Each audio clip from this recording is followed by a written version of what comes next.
ஒவ்வொரு பிள்ளைகளையும் வாழ்க்கையிலே தேவனுடைய கிருபை சமாதானம் பெருகும்படியாக நான் வாழ்க்கை வரவேற்கிறேன். ஹல்லேலூயா. இந்த நாளிலே கூட இந்த உலகத்திலே நாம் வாழ்ந்து கொண்டிருக்கிறோம். உலகம் பொல்லாங்கனுக்குள் கிடக்கிறது வேதமும் தெளிவாய் கற்றுக் கொடுக்கிறது. அந்த பொல்லாங்கனுக்குள் கிடக்கிற உலகத்திலே நாம் ஜெயமாய் வாழ வேண்டும். அதை ஆண்டவர் எதிர்பார்க்கிறார், அதை ஆண்டவர் விரும்புகிறார். என்ன சொல்லுகிறது? யோவான் சுவிசேஷம் 16வது அதிகாரம் 33வது வசனத்தை ஒரு படிப்போம்.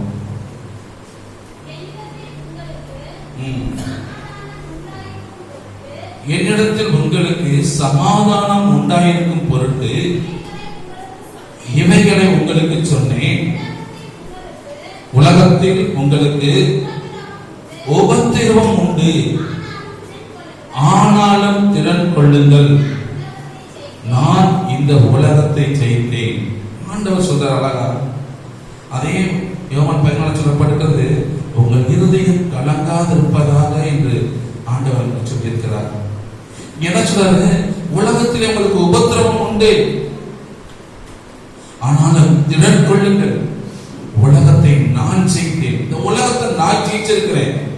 இந்த உலகத்துல வாழ்ந்த பொழுது நான் இந்த உலகத்தில் வாழ்ந்த ஜெயித்ததுனால என்னுடைய பிள்ளைகளும் நீங்கள் ஜெயிக்க வேண்டும், ஜெயமாய் வாழ வேண்டும். நாளைக்கு பார்க்கும் பொழுது இன்னைக்கு ஆண்டவர் சொல்கிற 3 காரியம் என்னன்னா, இந்த உலகத்துல வாழும் பொழுது ஜெயமாய் வாழ வேண்டும் என்றால், முதலாவது சோதனை மத்தியிலே, அது தோல்வியின் மத்தியிலே நாம் என்ன செய்ய வேண்டும்? இன்னைக்கு வாழ்க்கையை பார்த்தா அநேக ஜனங்கள் தோல்வியை சந்தித்து சந்தித்து துவண்டு போய் விடுகிறாங்க. சோதனையை பார்த்து, அப்படியே சூழ்நிலைகளை பார்த்து சோதனையை பார்க்கிறாங்க. ஒரு பக்கம் சூழ்நிலை இப்படி இருக்குது, என்னுடைய சூழ்நிலை, இந்த சூழ்நிலை இவ்வளவு மோசமா இருக்கிறதே அப்படின்னு சொல்லி கலங்கி கொண்டு இருக்கிறாங்க. ஆனா ஆண்டவர் சொல்றாரு, நீ கலங்காத, நீ பயப்படாத, நான் உன் கூட இருக்கிறேன். இன்னைக்கு ஆண்டவர் கூட இருக்கிறத மறந்து போய் விடுகிறோம். இந்த உலகத்துல உபத்திரவம், ஆண்டவருக்கு சோதனை வந்தது, ஆண்டவருக்கு போராட்டம் இருந்தது. உலகத்தில் ஆண்டவர் ஜீவிக்கும் பொழுது, இந்த உலகத்தில் வாழ்ந்த பொழுது அவருக்கு போராட்டம் இல்லாமல் இல்லை, அவருக்கு சோதனை வந்தது. நல்லா யோசித்து பாருங்க, ஆண்டவருக்கு எப்ப சோதனை தெரியுமா வந்துச்சு? அவர் பாட்டுல உலகத்துல 30 வருஷம் நல்லா பிரியா இருந்தாரு, அப்பெல்லாம் ஒரு சோதனை வரல. எப்ப வந்துச்சுன்னா 40 நாள் பாஸ்டிங் இருந்து தேவனோடு உறவாடி கொண்டிருந்தார். தேவனுடைய சத்தத்தை கேட்டு அவரை மகிமைப்படுத்தி அவர் சமூகத்தில் விழுந்து கிடந்தார். இயேசு கிறிஸ்து உலகத்தில் வாழ்ந்த பொழுது அந்த 40 நாள் முடித்து அடுத்த ஜெயமுள்ள வாழ்க்கையை ஆரம்பிக்கும் பொழுது அங்கே பிசாசு வந்தான். ஹல்லேலூயா. அது வரைக்கும் கண்டுக்கல. அப்ப ஆண்டவர் ஜெயமாய் வாழ ஆரம்பிக்கும் பொழுது, ஒரு மனுஷன் அதேமாதிரி உலகத்தில் ஜெயமாய் வாழ ஆரம்பிக்கும் பொழுது, ஒரு ஆசீர்வாதத்தை பெற்று அனுபவிக்க அந்த நேரம் வரும் பொழுது, அப்பொழுதுதான் பிசாசு வருவாங்க. இயேசுவையே அந்த பிசாசு விட்டு வைக்கல, அப்புறம் உங்களை என்னையும் எப்படி விட்டு வைப்பான்? ஆனா ஆண்டவர் இந்த உலகத்தை ஜெயித்தாரு, அந்த பிசாசை ஜெயிச்சாரு. அவர் சொன்னாரு, இப்படி எழுதியிருக்கிறதே தேவனுடைய வார்த்தையை சொல்லி சொல்லி அவர் பிசாசை ஜெயித்தார். நீங்க எத்தனை பேர் இந்த பிசாசோடு ஜெயிக்க முடியாதபடி போராடி கொண்டிருக்கிறோம்? கொஞ்சம் யோசித்து பாருங்க. இன்னைக்கு நிறைய நேரத்தில் அப்படியே போராடுகிற சூழ்நிலையை பார்க்கிறோம், பிரச்சனையை பார்க்கிறோம். மழை போல பிரச்சனை வந்துருச்சு, நான் என்ன செய்ய போறேன்? ஆண்டவர்கிட்ட கேள்வி கேட்பாங்க, ஆண்டவர் ஏன் எனக்கு இந்த பாடு, ஏன் எனக்கு இந்த பிரச்சனை, ஏன் எனக்கு இந்த தோல்வி? அங்கலாய் போடு கூட அவர்கள் அழுது புலம்பி ஆண்டவர் கேள்வி கேட்டு சோர்ந்து போன எத்தனை உள்ளங்கள் உண்டு. ஆண்டவர் சொல்றாரு, திடன்கள், சோர்ந்து போகாத, இந்த உலகத்தை நான் ஜெயிச்சிருக்கிறேன். இந்த உலகம் பொல்லாதவனுக்கு கிடக்கிற உண்மை. இந்த உலகத்தை நான் வாழ்க்கையில இந்த உலகம் பொல்லாதவங்க போயிருச்சு, ஆனா இந்த உலகத்தை நான் ஜெயிச்சேன். ஏன் பிள்ளையா இருக்கிற அப்பான்னு கூப்பிடுகிற ஒரு புத்திர சுவிகாரத்தை பெற்றிருக்கிற நீ ஏன் தோற்று போக வேண்டும்? ஏன் அங்கலாய்ப்போடு வாழ வேண்டும்? ஏன் வேதனையோடு வாழ்ந்து கொண்டிருக்க வேண்டும்? சோதனை மத்தியிலே ஏன் கேள்வி கேட்கணும்? சூழ்நிலையை பார்த்து பார்த்து பார்த்து ஏன் சோர்ந்து போற? ஆண்டவர் அழகா ஒரு வார்த்தை சொன்னார். 2 நாளாகும் 20வது அதிகாரம் 12வது வசனத்தை நான் படிப்பிச்சு பார்ப்போம். 2 நாளாகும் 20:12. எங்கள் தேவனே, அவர்களை நீ நியாயம் தீர்க்க மாட்டீரோ? எங்களுக்கு விரோதமாக வந்திருக்கிற ஏராளமான கூட்டத்திற்கு முன்பாக நிற்க எனக்கு பலன் இல்லை. நாங்கள் என்ன செய்ய வேண்டும்? என்னதென்று எங்களுக்கு தெரியல. ஆகையால் எங்களுடைய கண்கள் உண்மையை நோக்கி கொண்டிருக்கிறது. அல்லேலூயா. பாருங்க, ஒரு பிரச்சனை வந்துருச்சு, ஒரு போராட்டம் வந்துருச்சு, ஏராளமான கூட்டம். அவனுக்கு என்ன செய்ய தெரியல. அப்படி சொல்ற ஆண்டவர் பார்த்து, எனக்கு பலன் இல்லை, இதுல நான் எப்படி செயல்படுத்த எனக்கு தெரியல. இன்னைக்கு அநேகர் அப்படிதான். பிரச்சனைன்னு வந்துருச்சுன்னா அந்த பிரச்சனை தான் பார்த்து பார்த்து பேசுவாங்க ஒழிஞ்சு அந்த பிரச்சனை மத்தியில நம்ம என்ன செய்யணும், அந்த போராட்டத்தின் மத்தியில நம்ம என்ன செய்யணும் அப்படிங்கறது மறந்து போய் விடுகிறோம். அழகா சொல்றான், எனக்கு பலன் இல்லை. இந்த ஏராளமான கூட்டத்துக்கு முன்னாடி நிற்கிறதுக்கு, இந்த பிரச்சனைக்கு முன்னாடி, இந்த போராட்டத்துக்கு முன்னாடி, இந்த சோதனைக்கு முன்னாடி நிற்பதற்கு எனக்கு பலன் இல்லை. எனக்கு என்ன செய்வது தெரியல. நான் கலங்கி இருக்கிறேன். ஆனாலும் என்னுடைய கண்கள் உம்மை நோக்கி கொண்டிருக்கிறது. ஹல்லேலூயா. ஆண்டவர் அழகான ஒரு வார்த்தை. ஜெபத்தை பாருங்க, நீங்க அப்படியே எத்தனை பேர் ஜெபிக்கணும்னு தெரியல. ஆண்டவரே, இந்த பிரச்சனை வந்துருச்சு, இந்த பிரச்சனையில போராட எனக்கு ஒரு அதாவது என்ன ஒரு பலன் இல்லை, இந்த போராட்டத்தில் என்ன செய்யணும் தெரியல. ஆனா எல்லாவற்றையும் விட்டுட்டேன், உங்களை நோக்கி நான் பார்க்கிறேன். கண்கள் உண்மையை நோக்கி கொண்டிருக்கிறது. சங்கீதக்காரன் அழகா சொல்லுகிறான். சங்கீதம் 121:1-2 வசனங்களுக்கு சேர்த்து படிப்போம். எனக்கு ஒத்தாசை வரும் பர்வதங்களுக்கு நேராக என் கண்களை நான் ஏறெடுக்கிறேன். பார்த்து சொல்ற பாருங்க, எனக்கு ஒத்தாசை, எனக்கு உதவி செய்யும். எங்கிருந்து உதவி வருகிறது என்றால் பரலோகத்திற்கு தேவனிடத்திலிருந்து எனக்கு உதவி வரும். மனுஷனிடத்தில் வந்து வருகிற உதவி, வருகிற காரியம் உதவி அல்ல, அது பிரச்சனை தான் கொண்டு வரும். எனக்கு ஒத்தாசை வரும் பர்வதங்களுக்கு நேராக என் கண்களை நான் ஏறெடுக்கிறேன். சங்கீதக்காரர் சொல்ற பாருங்க, இந்த உலகத்தை பார்க்கல, பிரச்சனையை பார்க்கல, மனுஷனை பார்க்கல, சூழ்நிலையை பார்க்கல, என்னுடைய கண்கள் உம்மை நோக்கி கொண்டிருக்கிறது. எனக்கு உதவி செய்கிற என் தெய்வத்தை நோக்கி கொண்டிருக்கிறது. எனக்கு எல்லாவற்றையும் ஜெயம் கொடுக்கிற என் தெய்வத்தை நோக்கி கொண்டிருக்கிறது. சோதனை மத்தியிலே ஜெயத்தை கொடுக்கிற என் தேவனை நோக்கி கொண்டிருக்கிறது. எனக்கு ஒத்தாசை வரும் பர்வதங்களுக்கு நேராக நான் என் கண்களை ஏறெடுக்கிறேன். முதல்ல பாருங்க, ஒரு முக்கியமான ஒரு காரியத்தை அறிந்து கொள்ள வேண்டும். ஜெபிக்கும் பொழுது அநேக ஜனங்கள் ஜெபிக்கணும், தேவனுடைய சமூகத்திலே காத்திருந்து ஜெபிக்கும் நல்ல ஒரு காரியம். ஆனால் தேவனுடைய அபிஷேகத்தை உணர்ந்து தேவனோடு இணைந்து அவருடைய சத்தத்தை கேட்டு ஜெபிக்கிற ஜனங்கள் மிக மிக குறைவு. இப்படி முதல்ல தேவனுடைய சமூகத்தில் உட்கார்ந்து ஜெபிக்கும் பொழுது கண்களை மூடி அப்படியே நம்ம ஜெபம் இருக்கிறோம். ஆனா எனக்கு ஒத்தாசை வரும் பர்வதங்களுக்கு நேராக என் கண்களை ஏறெடுப்பேன், கரங்களை ஏறெடுப்பேன்.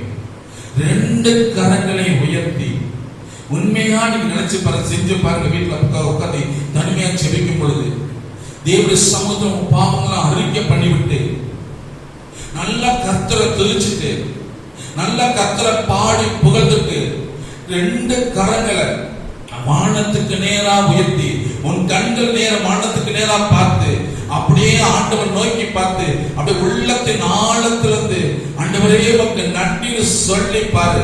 அந்த நிமிஷம் தேவ பிரசன்னம் நிச்சயமாய் 100% நீ எப்படி உயிரோடு இருக்கிறது உண்மையோ அப்படியே அந்த தேவ பிரசன்னம் மேல இறங்கி வரதை பார்க்க முடியும். அதான் சங்கீதக்காரன் சொல்றான், அனுபவிச்சு சொல்றான், எனக்கு ஒத்தாசை வரும் பர்வதங்களுக்கு நேராக என் கண்களை நான் ஏறெடுக்கிறேன், என் கரங்களை நான் ஏறெடுக்கிறேன். ஆண்டவரை பார்க்கிறான், சூழ்நிலையை பார்க்கல. இன்னைக்கு நம்ம என்ன விஷயம், சூழ்நிலையை பார்த்து பார்த்து சோர்ந்து போய் எதுக்கு ஆண்டவரே எனக்கு இந்த பிரச்சனை, எதுக்கு ஆண்டவரே எனக்கு இந்த போராட்டம், நான் செத்துப்படாம நலமாக இருக்கு. எலியா அப்படிதான் சொன்னான். சூழ்நிலையை பார்த்தான், எவ்வளவு வானத்தை அடைச்சு ஒரு அற்புதம் செய்த ஒரு மனுஷன் தான் அவன மாதிரி ஒரு ஒளிவு செய்கிற வளர்த்து யாரு இருக்காங்கன்னு சொல்ல முடியாது. ஆனா அப்படிப்பட்ட மனுஷன் கூட சூழ்நிலையை பார்த்தான். இன்னைக்கு நம்ம கூட அப்படிதான் அநேக நேரத்துல ஒத்தாசை உதவி செய்கிற எல்லாவற்றையும் செயல்படுகிற தேவனை பார்க்காதபடி உலகத்தையும் மனுஷனையும் பிரச்சனையும் பாடுகளையும் அதை பார்த்து பார்த்து சோர்ந்து போய் அதை பேசி நெகட்டிவா பேசி பேசி பேசி பேசி தோல்வியை கண்டு துவண்டு போய் வாழ்ந்து கொண்டிருக்கிறோம். நான் சங்கீதக்காரன் சொல்லுகிறான், நான் ஆண்டவரை நோக்கி பார்க்கிறேன். 2 வசனம் படிங்க. எனக்கு ஒத்தாசை வரும் நிறைய எடுப்பேன், வானத்தையும் பூமியையும் உண்டாக்கின கர்த்தரிடத்திலிருந்து எனக்கு ஒத்தாசை வருகிறது. எங்கிருந்து எனக்கு வராது. இன்னைக்கு அநேக ஜனங்கள் அப்படித்தான் நினைச்சுக்கிட்டு இருக்கிறோம். எனக்கு அவன் உதவி செய்வான், இவன் உதவி செய்வான், அந்த அதிகாரி உதவி செய்வாங்க, என்னுடைய சொந்த பந்தம் உதவி செய்யும், எனக்கு வர வேண்டிய பணம் எனக்கு வர. வானத்தையும் பூமியும் உண்டாக்கின கர்த்தரிடத்திலிருந்து உனக்கு ஒத்தாசை வரும். இந்த வானத்தை உண்மையை நினைச்சு பாருங்க. கொஞ்சம் யோசித்து பார்த்தா நம்ம ஆராதிக்கிற தேவன் எப்படிப்பட்ட தெய்வம். இந்த வானத்தை படைச்சவர், இந்த பூமியை உண்டாக்கினவர், அவர்கிட்ட அவர் சமூகத்திலிருந்து நமக்கு ஒரு ஆசீர்வாதம், ஒரு ஒத்தாசை, ஒரு ஜெயம் வருகிறது. ஆனா அதை பெற்றுக்கொள்ள நாம் இன்னும் ரெடியாகல. அதான் உண்மை. உலகத்தில் உபத்திரம் உண்டு. இன்னைக்கு வாழ்க்கையில பாத்தீங்கன்னா எத்தனையோ போராட்டங்கள். நீங்க டாஸ்மாக் கடை திறந்த உடனே பாத்தீங்கன்னா கொலைகள், போராட்டங்கள் பயங்கரமா பெருகிச்சு. ஒரு நாள் 2 கொலைகள், 3 கொலை என்னென்ன நடந்துட்டு இருக்குது. வருகிற நாட்கள் மிகவும் கொடிதாக இருக்க போகிறது. பொருளாதார வீழ்ச்சி ஒரு பக்கம் இருந்து கொண்டிருக்கிறது. இப்படிப்பட்ட காலகட்டத்திலே வாழ்ந்து கொண்டிருக்கிற நீங்கள் நானும் நீங்க குடும்பத்தில் போராட்டத்தோடு போராடி கொண்டிருக்க நீங்க அநேக ஜனங்கள் என்ன செய்யறாங்க, ஆண்டவர் நோக்கி பார்க்கிறார்கள். என்ன பெரிய காரியம் அல்ல, மதம் மாறுகிற காரியம் இல்ல, மனம் மாற வேண்டும். மதத்துக்கு இது சம்மதம் இல்லை. ஆண்டவரை படைத்த வானத்தையும் பூமியையும் உண்டாக்கின கர்த்தரையும் பார்க்க வேண்டும். அவர் சமூகத்தை நோக்கி பார்க்க வேண்டும். அவர் சமூகத்தில் விழுந்து கிடக்க வேண்டும். அவரை நோக்கி ஆராதிக்க வேண்டும். அழகா சொல்ற பாருங்க, வானத்தை படைத்தவர், பூமியை படைத்தவர், பகலை ஆள சூரியனையும் இரவி ஆள சந்திரனையும் படைத்தவர், விண்மீன்களை உண்டாக்கினவர், வெட்டாந்தரை உண்டாக்கினவர், சமுத்திரத்தை உண்டாக்கினவர், வெட்டாந்தரை சமுத்திரத்தை வெவ்வேறாக பிரித்தவர். அப்படிப்பட்ட வல்லமையுள்ள தேவனை நோக்கி நான் பார்ப்பது இல்லை. இன்னைக்கு ஒரு தீர்மானம் பண்ணிக்கொள். என்ன பிரச்சனை வந்தாலும், என்ன போராட்டம் வந்தாலும் சரி, வானத்தையும் பூமியையும் உண்டாக்கின கர்த்தரை நோக்கி பார்ப்பேன். அவரே எனக்கு ஒத்தாசை, அவரே எனக்கு உதவி, அவரே எனக்கு ஆசீர்வாதம், அவரே எனக்கு பலன், அவரே எனக்கு சுகம்.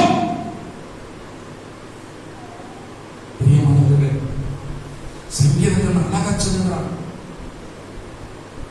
இன்னொரு வசனம் சொல்லப்படும் படிங்க. சங்கீதம் 25:15 பாருங்க.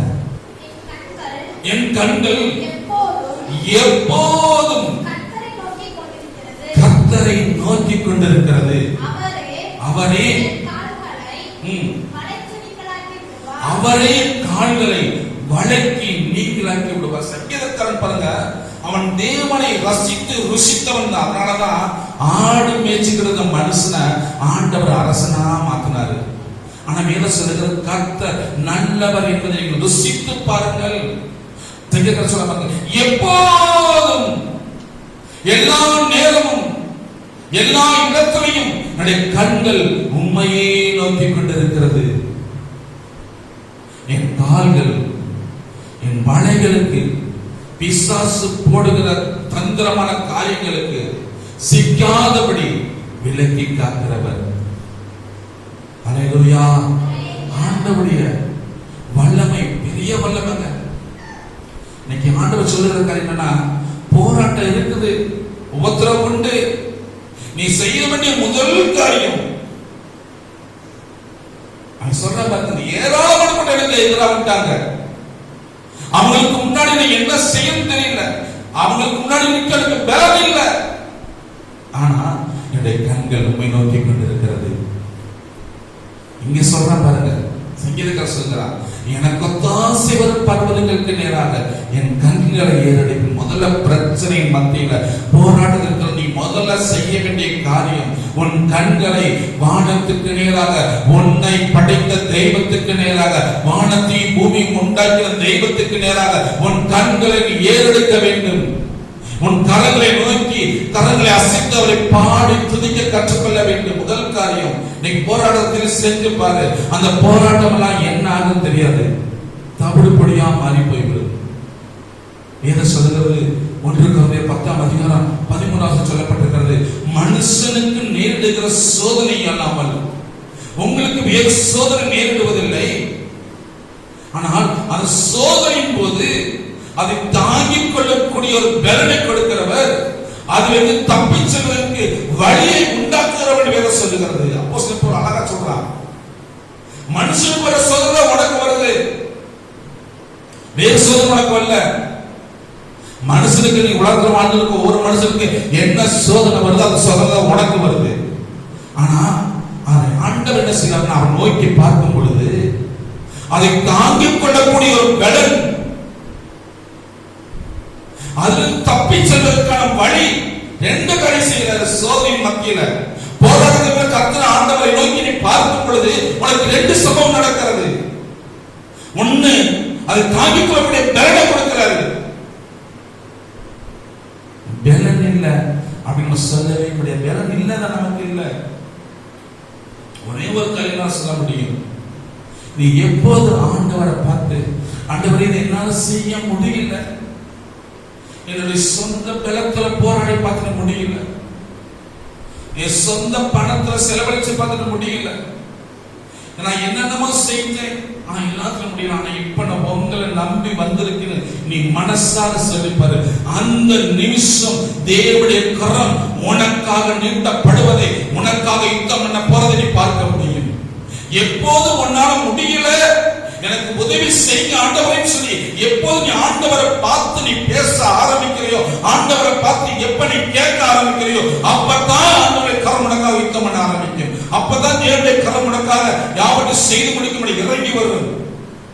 அது வரைக்கும் ஆண்டவர், நீ சொந்த பலத்துல ஓடுறியா, உன் பண பலத்துல ஓடுறியா, உன் சுயபக்தியில ஓடுறியா, நீ மனுஷன் நோக்கி ஓடுறியா, ஓடு ஓடு ஓடு ஓடு ஓடிக்கிட்டே இரு. ஆனால் உனக்கு ஜெயம் வராது. ஏட்டவா என்ன நோக்கி பார், உனக்கு பலன் உண்டு, ஆசீர்வாதம் உண்டு, சுகம் உண்டு, போராட்டத்தில் ஜெயம் உண்டு. 2 நாளாகமம் 14:11. ஆசா தன் தேவனாகிய கர்த்தரை நோக்கி கூப்பிட்டு, கர்த்தாவே பலம் உள்ளவனுக்காகிலும் பலன் அற்றவனுக்காகிலும் உதவி செய்கிறது உமக்கு லேசான காரியம். எங்கள் தேவனாகிய கர்த்தாவே எங்களுக்கு துணை நில்லும், உம்மை சார்ந்து உம்முடைய நாமத்தில் ஏராளமான இந்த கூட்டத்துக்கு எதிராக வந்தோம். கர்த்தாவே நீர் எங்கள் தேவன், மனுஷன் உம்மை மேற்கொள்ள விடாதையும். முதல்ல பார்த்தா அந்த போராடும் மத்தியில பிரச்சனை என்ன செய்யணுமா? ஆண்டவரை நோக்கி உன் கண்களை ஏறெடுக்கணும். இரண்டாவது காரியம், ஆசா தன் தேவனை நோக்கி பேச ஆரம்பிக்கிறான், ஜெபிக்க ஆரம்பிக்கிறான். போராட்டத்தில முதல்ல கண்களை ஏறெடுத்து உள்ளத்தின் குமரல்களை கொட்டி விட்டுட்டு அடுத்து நம்ம ஜெபிக்க ஆரம்பிக்க வேண்டும்.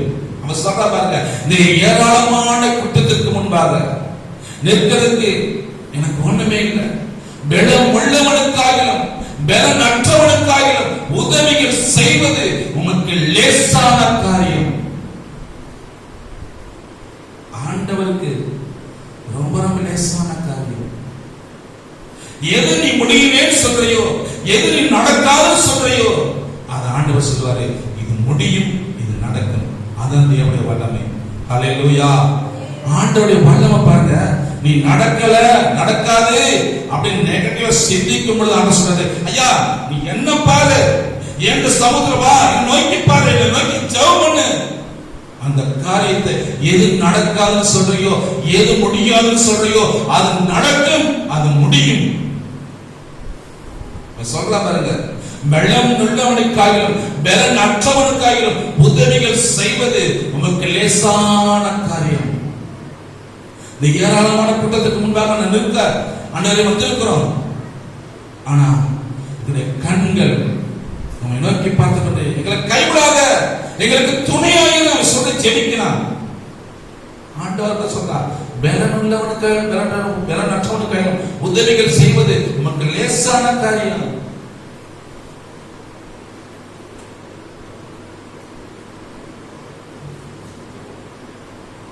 ஒரு விசை ஒரு சகோதரியோட தோழி பேசி வந்திருந்தாங்க. அவங்க சொன்னாங்க, நான் 10th படிச்சுட்டு இருக்கும் பொழுது நான் ஒரு ஹாஸ்டல்ல படிச்சுட்டு இருந்தேன். அப்பொழுது நான் முழங்கால் படிக்கிட்டு அப்பொழுது ஆண்டவர் படி அறிந்திருந்தேன். ஆனா இந்த சகோதரி, நான் முழங்கால் படிக்கிட்டு என் ரூம்ல எல்லாரும் ஓடி விளையாடிட்டு இருந்தாங்க. நான் முழங்கால் படிக்கிட்டு ஜெபித்துக் கொண்டிருந்தேன். அழுது கண்ணீரோடு ஜெபித்துக் கொண்டிருந்தேன்.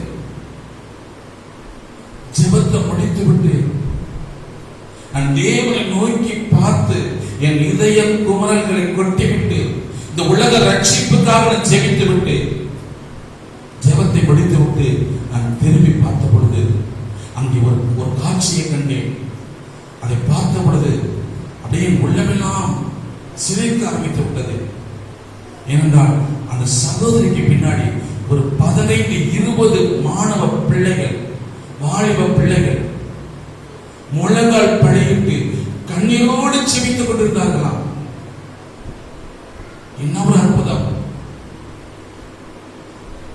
இவங்க என்ன ஜெபம் பண்ணாங்க? இந்த உலகத்துல பிள்ளைகள் அப்படி இருக்காங்களே, வாலிப பிள்ளைகள் இப்படி சீர்கட்டு போறான்னு சொல்லி ஜெபித்து கண்ணீரோடு ஜெபித்துக் கொண்டிருந்த பொழுது, ஆண்டவர் நோக்கி பார்த்து ஜெபித்த பொழுது அங்க ஒரு அற்புதம். அவங்க நினைச்சு கூட பார்க்கல. அவங்களுக்கு எப்ப வந்து உட்கார்ந்தாங்க, அவங்க எந்த விஷயத்துல உட்கார்ந்தாங்கன்னு தெரியலையா. ஆனா அவங்க ஜெபத்தை முடிச்சு திரும்பி பார்த்தா அங்க உட்கார்ந்த ஒரு 15-20 பிள்ளைகள்,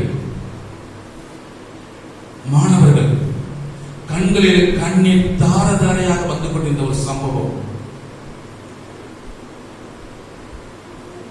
அவளை பேச ஆரம்பித்தேன். இப்பொழுது உங்களுக்கு ஜெப வாழ்க்கை எப்படி இருக்கிறது என்று. இப்பொழுது நான் காலேஜுக்கு போனேன், ஜெப வாழ்க்கை குறைஞ்சு போச்சு. உங்களையும் இருந்து வேதனைப்பட்டேன். அவங்களை சில காரியங்களை சொன்னேன். அவங்க சொன்னாங்க, நீ ஆண்டவரோடு புறவாடுறது என்னுடைய வாழ்க்கை. என்ன கர்த்தர் பயன்படுத்த விரும்புகிறார், ஆனால் நான் பயன்பெற முடியவில்லை. அவர்கள் ஒரு முடிவு எடுத்தார்கள், தீர்மானம் எடுத்தார்கள். சரியாக 4 மணிக்கு எழுந்து ஜெபிக்க ஆரம்பித்தார்கள். அவரை சொன்னேன், ஜெபம் பண்ணீங்க, உங்களோட வாழ்க்கை என்ன நடந்துச்சு கேட்டேன். ஒன்றும் நடக்கலையே அப்படின்னாங்க. ஒன்றும் நடக்கலையா? அப்ப நீங்க முதல் ஜெபம் பண்ணி ஒன்றும் நடக்கலையே, உங்க பிரச்சனை என்ன அப்ப என்ன அர்த்தம் அப்படின்னு. ஓ சாரி, எனக்குள்ள ஏதோ குறைகள் இருக்கிறது, அதை ஆராய்ந்து பார்த்து நான் ஜெபிக்க ஆரம்பிக்க சொல்லி அவர்கள் இன்றைக்கு ஒரு ஜெப வீராங்கனையாக மாறி அந்த வாலிப நாட்களிலே 4 மணிக்கு எழுந்து ஜெபிக்க ஆரம்பித்து இன்னைக்கு ஒரு ஜெப வீராங்கனையாக கர்த்தர் மாற்றிக் கொண்டிருக்கிறார். இதற்காக சொல்ல வந்தால் உங்க குடும்பம் ஒரு ஏழ்மையான குடும்பம் தான். ஆனா உங்க போராட்டத்தின் மத்தியிலே ஆண்டவரை பார்த்து உலக காரியங்களுக்காக ஜெபித்த பொழுது கர்த்தர் அவர்களை ஒரு கருவியாக பயன்படுத்த ஆரம்பித்தார். அவர்கள் சொன்ன காரியம் தெரியுமா? அநேக ஜனங்களுக்கு தீர்க்கதரிசனம் சொன்ன பொழுது அது அப்படியே இன்றைக்கும் நடந்து கொண்டிருக்கிறது. எனக்கு ஆச்சரியமா இருக்கும். எனக்கு ஒரு தீர்க்கதரிசன வார்த்தை சொன்னார்கள். ஒரு நேரத்தில் நான் குழம்பி போயிருந்தேன். நீங்க குழப்பத்தோடு இருக்கீங்க என்னை கேட்டாங்க. எனக்கு உண்மை சாக்கு, பயங்கரமான சாக்கு. எதுக்கு சொல்றேன்னா, ஆண்டவரை நோக்கி பார்க்கும் பொழுது அவருடைய பலன், அவருடைய வல்லமை, அவருடைய மகிமை உனக்குள்ளே கிரீச்சி ஆரம்பிக்கும் பொழுது நீ தேவனுக்காக பயப்படுகிற பாத்திரம் என்பதை ஆண்டவர் உலகத்துக்கு வெளிப்படுத்தி காண்பிப்பார். ஆண்டவர் சொன்னார், இந்த உலகத்திற்கு வெளிச்சமாய் இருக்கிறீர்கள், இந்த உலகத்திற்கு உப்பாய் இருக்கிறீர்கள். அதன் பலன் உள்ளவனுக்காகவும் பலன் அற்றவனுக்காகவும் உதவிகள் செய்வது என் ஆண்டவருக்கு மிக மிக லேசான காரியம். அவருக்கு லேசான காரியம். அவன் சொல்றாம இருக்க, நீங்கள் தேவனே எனக்கு துணை நில்லும். எங்கள் கண்களை பார்த்துக் கொண்டிருக்கிறது. எந்த ஒரு மனுஷனும், எந்த ஒரு பிரச்சனையும், எந்த ஒரு போராட்டமும் என்னை மேற்கொள்ள விடாதபடி என்னை பாதுகாத்துக் கொள்ளுங்கள். அதுக்கு முன்னாடி சொல்லப்பட்ட வசனம் படிச்சு பதை தெரியும். கர்த்தரை தேடுகிற நாட்களிலே கர்த்தர் காரியங்களை வாய்க்க செய்தார். வேதத்தை படிச்சு பார்க்கிறோம். இவன் கர்த்தரை தேடினான். ஆசா தன் தேவனை நோக்கி கூப்பிட்டு முறையிட்டான். போராட்டத்தின் மத்தியிலே தேவனை நோக்கி கூப்பிட்டு முறையிட்ட பொழுது கர்த்தர் அவனுக்கு துணை நின்று உதவி செய்தார். கர்த்தர் அவனுக்கு துணை நின்று யுத்தம் பண்ணினார்.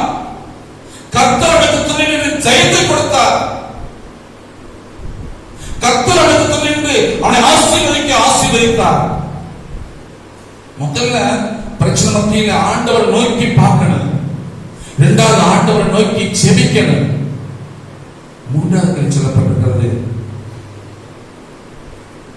அவரை, அதாவது லூக்கா அந்த 2:20 சொல்லப்பட்டிருக்கிறது, அவர்கள் போராட்டத்தின் மத்தியிலே கர்த்தரை துதிக்கும்படி. அந்த வசனத்தை படிப்போம். பின்பு அவன் ஜனத்தோடு ஆலோசனை பண்ணி பரிசுத்தமுள்ள மகத்துவத்தை துதிக்கவும்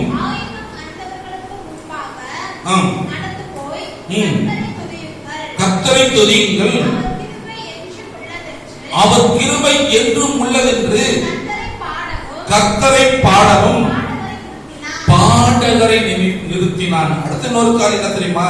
ஜெயத்தை பெற்றுக்கொள்வதற்கு முதல் காரியம் தேவனை நோக்கி பார்க்க வேண்டும்.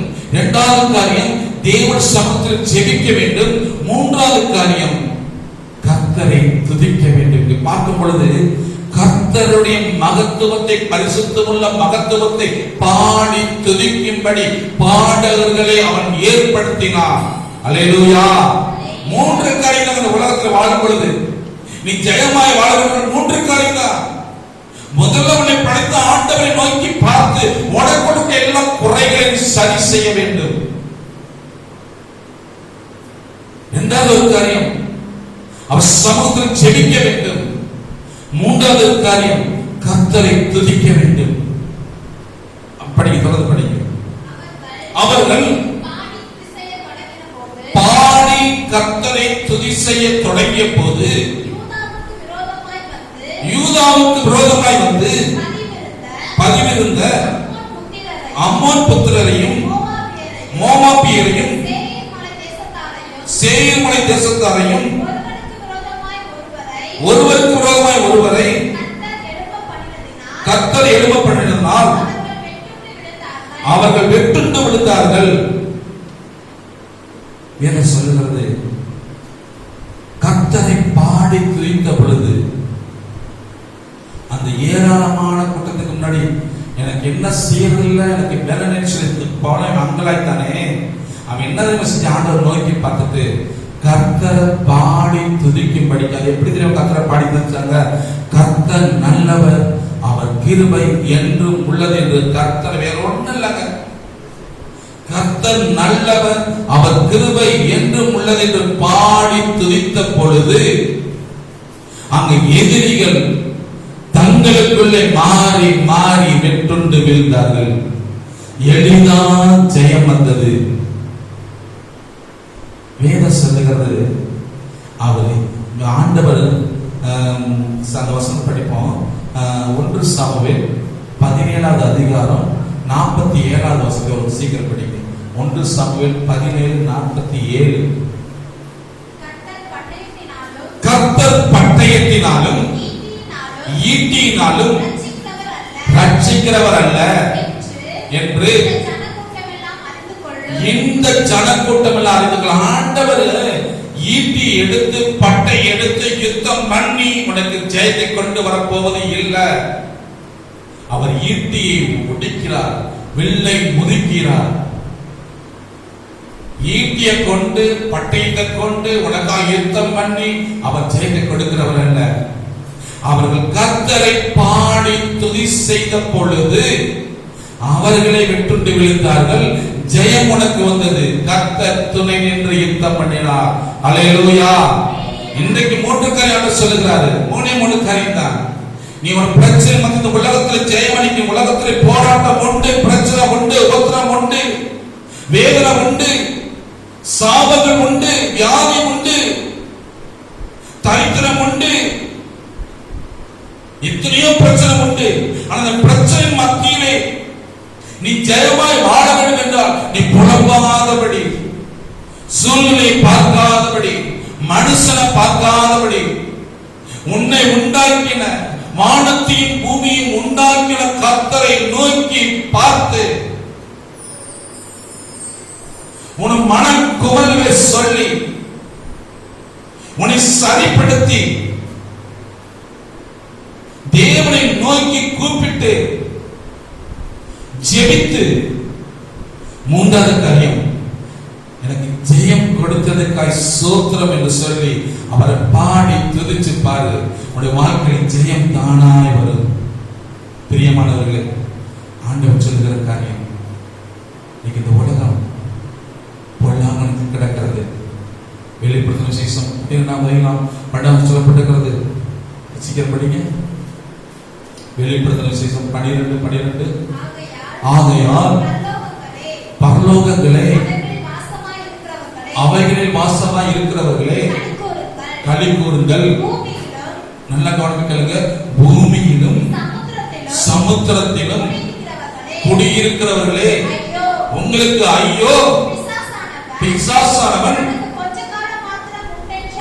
தனக்கு கொஞ்ச காலம் மாத்திரம் உண்டென்று அறிந்து மிகுந்த கோபம் கொண்டு உங்களிடத்தில் இறங்கினபடியால் உங்களுக்கு ஆபத்து வரும். போராட்டம் வரும், ஆபத்து வரும், பிரச்சனை வரும். ஏன்னா மிகுந்த கோபம் கொண்டிருக்கான். ஆண்டவர் சீக்கிரம் வரப்போறாரு. அதுக்குள்ள மக்களை தன் பக்கம் இழுக்கிறதுக்கு என்னென்ன செய்யணுமோ, எத்தனை பாடு, எத்தனை மரணத்தை கொண்டு வரணும், அத்தனை காரியங்கள் செய்ய அவன் என்னென்ன முற்படும் அத்தனை செய்ய முற்படுவான். பூமியில் இருக்க குடியிருக்கிறவர்களே, சமுத்திரத்தில் குடியிருக்கிறவர்களே உங்களுக்கு ஐயோ, பிசாசன் கொஞ்ச காலம் மாத்திரம் உண்டு அறிந்து மிகுந்த கோபம் கொண்டு பூமியில இறங்கி வர கண்டேன். அதனால உங்களுக்கு பாடு, அதனால உங்களுக்கு பிரச்சனை. வருகிற நாட்கள் அப்படிதான் போக போகிறது. இது கடைசி காலம். நீங்க எல்லாரும் சொல்றாங்க கிறிஸ்தவர்கள் சொல்லி சீக்கிரம் வரப்போறாரு, சீக்கிரம் வரப்போறாரு, நான் வந்த படகுன்னு சொல்லி அங்கெல்லாம் அப்படி நினைக்கிறாங்க.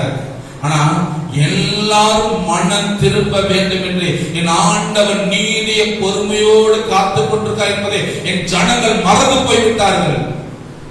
அதை ஆண்டவர் சொன்னாரு, என் ஜனங்கள் அறிவில்லாமையால் சிறைப்பட்டு போகிறார்கள், என் ஜனங்கள் அறிவில்லாமையால் சந்தானமாகிறார்கள். அறிவு, தேவனை குறித்த அறிவு, தேவனை குறித்த ஒரு வெளிப்பாடு இல்லை. பிசாசுக்கு தெரியும் இன்னும் கொஞ்ச காலத்துல ஆண்டவர் வரப்போறாரு. அந்த கொஞ்ச காலத்துக்குள்ள மக்களை எப்படிலாம் நம்ம பக்கம் கொண்டு வந்து, எப்படிலாம் மரணத்தை கொடுக்கணும், எப்படிலாம் வியாதியை கொடுக்கணும், எப்படிலாம் போராட கொடுக்கணும், அவனால் முடிஞ்ச காரியத்தை அவன் பண்ணிக்கிட்டு இருக்கிறான். ஆனா தேவ பிள்ளைகள் இன்னைக்கு என்ன தெரியும் பண்றது? நம்மள பிசாசோடு சேர்ந்த போராடிக்கிட்டு இருக்கோம். ஏன் ஆண்டவருக்கு இந்த பிரச்சனை, ஏன் ஆண்டவருக்கு போராட்டம்? ஆண்டவர் பார்த்து கேள்வி கேட்க கூடாது. ஆண்டவர் சொல்றாரு, மனுஷருக்கு இருக்கிற சொல்றது உனக்கு வருது. அது தாய்க்குள்ளபடி கருணைப்படுத்துறாரு, அது தப்பிச்சொல்ல வழியை உண்டு பண்றாரு. எப்ப தாய்க்குள்ள கருணை வழியை உண்டு பண்ணுவார்னா, நீ அவரை நோக்கி பார்க்க வேண்டும். உன் கண்கள் அவரை பார்க்க வேண்டும். வானத்தை பூமி உண்டாக்கின கர்த்தருக்கு வருகிற ஒத்தாசை கொடுக்கிற ஆண்டவரை நோக்கி பார்க்க வேண்டும். இரண்டாவது, அவரை நோக்கி ஆசாதன் தேவனை நோக்கி கூப்பிட்டு ஜெபிக்க ஆரம்பித்தான். மூன்றாவது காரியம், அவர்கள் கர்த்தரை பாடி துதித்த பொழுது, பரிசுத்தமுள்ள மகத்துவ தேவனை அவர்கள் பாடி துதித்த பொழுது, அவர்களுக்கு எதிராக இருந்த அத்தனை ஏராளமான கூட்டங்களை ஒருவருக்கொருவர் வெட்டி மாண்டு போனார்கள். இவர்கள் ஒண்ணுமே செய்யல. கர்த்தரை நோக்கி பார்த்தாங்க, ஆண்டவர் நோக்கி செபித்தாங்க. அவர்கள் கர்த்தரை பாடி துதித்தார்கள்.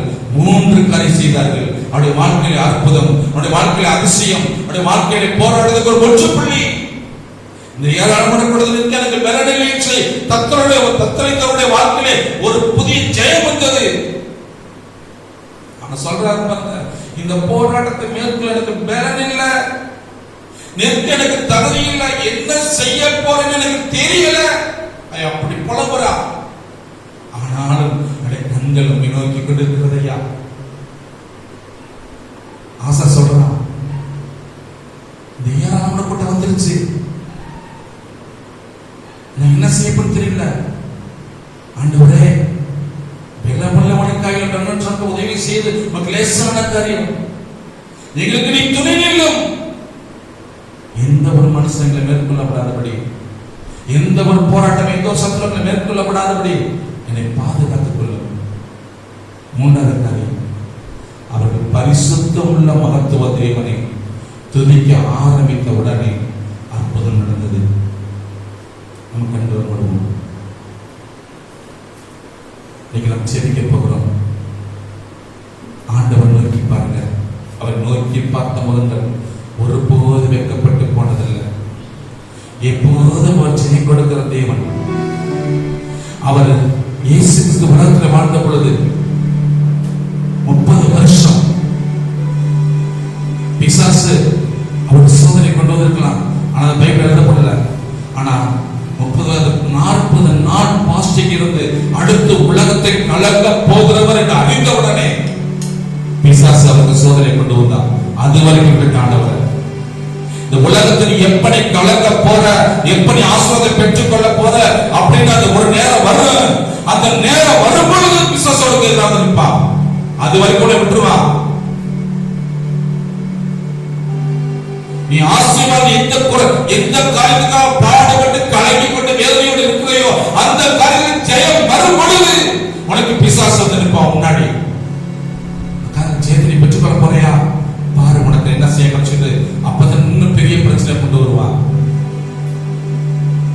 நம்ம ஜாக்கிரதையாக இருந்து, எச்சரிக்கையாக இருந்து, கர்த்தரை நோக்கி பார்த்து, சூழ்நிலையை பார்க்காதபடி, மனுஷனை பார்க்காதபடி, பிரச்சனையை பார்க்காதபடி, ஆண்டவரை நோக்கி பார்த்து ஜெபித்து அவன் நாமத்தை மகிமைப்படுத்தும் பொழுது நிச்சயமாய் உங்களுக்கு உபத்திரவத்தின் மத்தியிலே, சோதனை மத்தியிலே ஜெயம் உண்டு.